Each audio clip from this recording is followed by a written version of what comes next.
So themes. I'm really particular with my themes.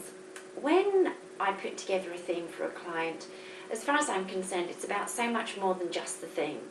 It's about telling a story, it's creating an illusion, it's about taking them on a journey.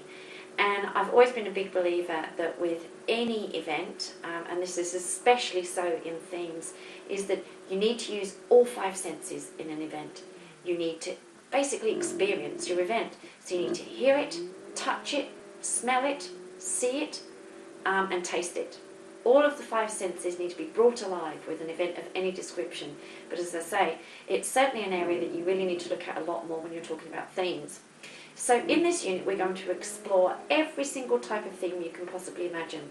We're going to look at some of the top themes, and those include things like Hollywood, Oscars, your black and white balls, pirate themes, shipwrecked themes, Caribbean, Wild West, Las Vegas, all those types of things. That James Bond, there's another really popular one. They've all been done to death, but they are so popular.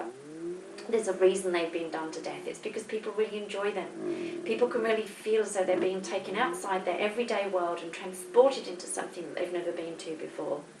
I remember an event I did a long time ago, and it was for a pharmaceutical company in the UK.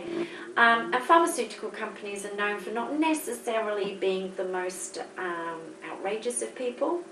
And they really wanted something different for one of their staff parties that they were having. It was a conference, and during the conference they were having a gala dinner.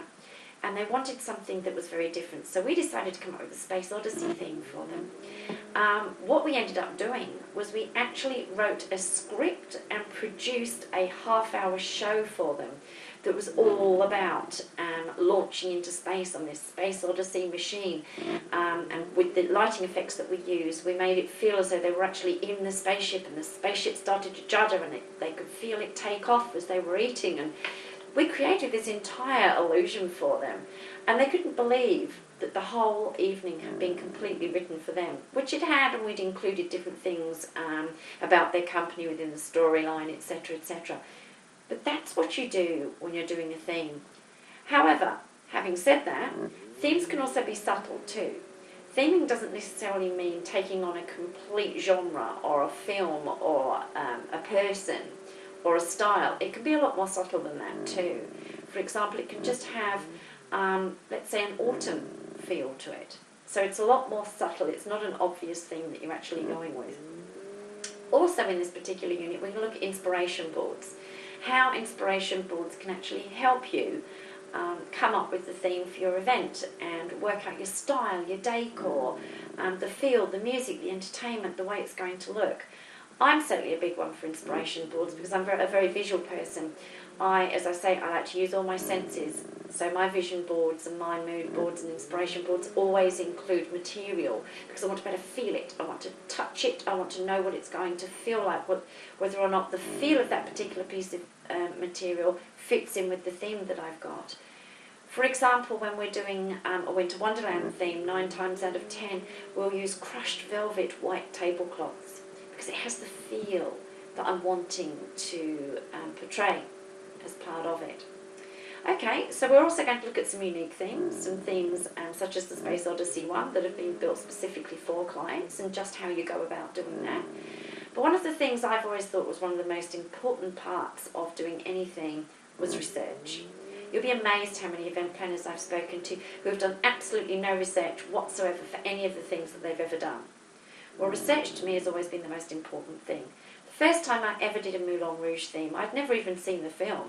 I'd heard about it, I had a vague idea of what Moulin Rouge was, but that was it, it was a vague idea. And I thought to myself, well, how on earth am I going to produce a theme like? How on earth am I going to tell the story to these people when I don't even know the story myself? So the first thing I did was go and watch the film. I didn't watch it just once, I watched it 2 or 3 times. I got the soundtrack, I completely immersed myself in the world of Moulin Rouge. I googled Moulin Rouge, I found out who the owner was, I found out when it was at its most popular, I found out all about Paris in 1889, which was basically the birth of the Moulin Rouge. I allowed myself to become completely and utterly immersed in the world of Moulin Rouge. So therefore, I was able to tell a very accurate and a very exciting story for my clients.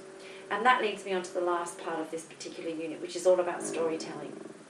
You've got to try and paint a picture with words when it comes to proposals and it comes to putting across a thing. A lot of your clients aren't going to be particularly creative. They're not necessarily going to be very visual people either, and they're going to really need it spelled out for them with wonderful pictures and amazing descriptive narrative that takes them on this amazing journey of the theme that you've created for them. So this is going to be a very fun, very creative, and probably, I know I said it about the last unit, but I think this definitely is my favourite one because it completely appeals to my creative side. So I hope you enjoy going through it as much as I enjoyed writing it. Have fun, and as per usual, see you on the other side.